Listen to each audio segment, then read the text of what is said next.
Buen día, mi nombre es María Alejandra Cardona Montoya y el día de hoy les voy a exponer acerca de la nefrotoxicidad. La nefrotoxicidad es la toxicidad causada en el riñón. ¿Pero por qué se llama nefrotoxicidad? Porque al ver de qué partes está compuesto el riñón, tiene como su unidad anatómica y funcional la nefrona. Por esto se conoce nefrotoxicidad. Entonces, ¿por qué partes está compuesto el riñón? Principalmente está la arteria renal, por la cual llega la sangre para que sea filtrada en las nefronas. Y de aquí va a pasar a unos canales que van a hacer que vuelva la sangre hacia la vena renal y se devuelva. Ya las toxicidad o lo que las nefronas filtraron van a pasar para el uréter y que pasa directamente a la vejiga, ya va a ser desechado a través de la orina. Pero ¿cómo se da este proceso de la filtración de la sangre? Aquí podemos ver de más de cerca cómo está compuesta la nefrona. Entonces podemos ver que la sangre con desechos va a pasar por la arteria renal, como les decía, y va a llegar al glomérulo. En el glomérulo se va a filtrar la primera parte de la sangre y después esta va a pasar por los canales y ya va a ser refiltrada. Luego de que ya ha sido refiltrada, va a pasar a la a la vena renal y se va a volver a distribuir por el cuerpo. Ya lo que logró filtrar el glomérulo y los canales en la refiltración va a ser colectado para pasar por la vejiga y desecharse en la orina, como les mencionaba. Pero ¿qué es lo que sucede? ¿Qué hace que la sangre que entra se pueda filtrar? Como podemos ver en las imágenes, la primera filtración se hace en el glomérulo. Esta, por medio de pequeños agujeros o canales, van a salir los desechos que están en la sangre. Luego, a través de los túbulos renales, se va a hacer otras filtraciones por medio de diferentes gradientes de concentración. Entonces, como podemos ver, en el túbulo proximal hay una concentración isotónica, lo que hace que salgan los desechos. Luego va hasta el asa de Henle, que allí va a ser hipertónica, que aquí también va a haber un cambio en el gradiente que hace que salgan otros tipos de toxinas. Y por último, en el túbulo distal va a haber una concentración hipotónica, que también va a hacer que los diferentes tipos de toxinas salgan, lo que va a tener diferentes filtraciones y reabsorciones para que la sangre salga lo más limpia posible. Y ya todo esto se va a dirigir hacia el uréter, que va directamente hacia la vejiga y se desecha por medio de la orina. Pero ¿por qué es tan importante la función del riñón y tan primordial? Porque cuando llegan xenobióticos al cuerpo, estos van a sufrir diferentes transformaciones. Entonces, los xenobióticos pueden ser volátiles, liposolubles o hidrosolubles. Cuando son volátiles, estos van a ser desechados a través de la respiración. Cuando son liposolubles, son hidrófobos al agua, o sea, hidrófobos agua, es no compatible con el agua, van a sufrir unas reacciones que al final van a ser desechados o por la orina o por las heces, y al desecharse por la orina tienen que sufrir la filtración por el riñón, y también cuando son hidrosolubles también se desechan por la orina, lo que quiere decir que se hace la filtración del riñón. En el metabolismo de los fármacos hay diferentes fases del xenobiótico. En la fase 1 entra directamente al hígado, donde aquí hay un complejo enzimático llamado citocomo P450 que va a hacer biotransformaciones. En la fase 2 también se hacen unas biotransformaciones y van más enfocado al órgano diana del fármaco. Y por último va a haber una eliminación. La eliminación está directamente relacionada o con las heces o con la orina. Y cuando estamos hablando de orina es donde cumplen su función los riñones y van a hacer la filtración de la sangre. Entonces, cuando hablamos de fármacos, hay diferentes tipos de fármacos que van a causar diferentes toxicidades en el riñón. Entonces, podemos ver cómo la anfotericina B va a causar un daño vascular y un daño funcional, lo que quiere decir que la vascularización es como llega la sangre al riñón, y la función, pues la función de filtrar la sangre. Las ciclosporinas van a causar necrosis tubular aguda, lo que quiere decir muerte celular de algunas células de los túbulos renales, y también daño vascular, que es la llegada de la sangre.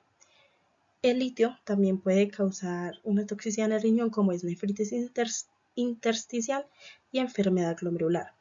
La nefritis es la inflamación de la nefrona, y la enfermedad glomerular es afectar directamente el glomérulo, que es el primer encargado de filtrar la sangre. También los AINES son los que más daño causan, ya que causan necrosis, nefritis, enfermedad glomerular y daña la función como tal del riñón. También están las vancomicinas, los beta-lactámicos y los antirretrovirales. Estos son algunos de los mecanismos pues, que causan la nefrotoxicidad de estos fármacos. Pero entonces, ¿cómo causan o qué causa esta toxicidad en el riñón? Por ejemplo, el litio es utilizado en manejo de patologías psiquiátricas, son estabilizadores del ánimo. ¿Cómo hacen el daño en el riñón? Ya que al estar este fármaco, este se acumula en el túbulo colector, y lo que va a traducir que se produzca una disminución en la producción de adenosina, que es la encargada de la vasoconstricción de los vasos, y hace posible como tal el paso de la sangre. Los AINES, que son los antiinflamatorios no esteroideos, son principalmente para el tratamiento de la inflamación y del dolor.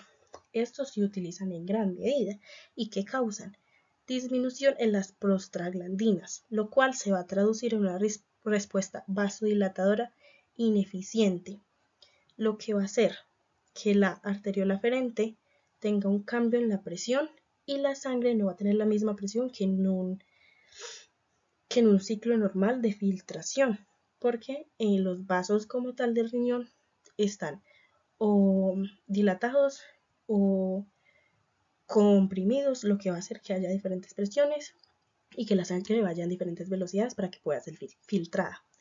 La vancomicina es un antibiótico que pertenece al grupo de los glucopéptidos y funciona eliminando ciertas bacterias que causan infecciones. Esta que puede causar una alteración en el transporte de los cationes orgánicos, porque ya como vimos, para hacer la filtración de algunas toxinas se necesitan cationes y aniones que dan diferentes presiones osmóticas, lo que permite la filtración. Entonces, a través de esta alteración, lo que va a hacer que va a afectar la filtración y va a afectar directamente las mitocondrias por el cambio de los cationes. Los antirretrovirales son utilizados fundamentalmente en terapia para el virus de la inmunodeficiencia humana, como es el VIH, que este grupo poblacional está predispuesto a la nefropatía, o sea, a la enfermedad de los riñones o a la falta de funcionalidad de los riñones. Entonces, en este caso, se tiene que evaluar antes de la terapia pues, con antirretrovirales cómo tiene el paciente la funcionalidad de los riñones. Porque si ya cuenta con una funcionalidad disminuida, esto le va a causar mayor nefrotoxicidad, lo que va a causar pues, mayor daño en el riñón. Y que el uso de estos medicamentos también está muy relacionado con la disminución de la funcionalidad de los riñones, lo que va a hacer un doble daño en los riñones de este grupo poblacional. Como un ejemplo de nefrotoxicidad, les traigo este artículo de una nefrotoxicidad causada por cromo. Lo que hacían en este artículo es inyectar directamente dicromato de potasio en ratones, y sabían que este cromo iba a causar nefrotoxicidad. Entonces, por esto es producida, porque ¿qué querían? Querían evaluar el efecto protector de la quercitina. Entonces a los ratones se les inyectaba dicromato de potasio, y esto hacía que se aumentara la actividad dipetidilaminopeptidasa 4, y esta iba a dañar la funcionalidad de los riñones. Entonces, al inyectar la quercitina, pudieron concluir que esta mejoraba la funcionalidad de los riñones, disminuía los efectos secundarios de esta nefrotoxicidad del cromo y también disminuía la actividad de esta enzima que dañaba la funcionalidad de los riñones. Así que lo que se quería en este artículo era probar la quercetina como un tratamiento para la nefrotoxicidad. Y ya como ejemplos de algunas noticias que encontré, esta es del 2022, de septiembre del 2022, donde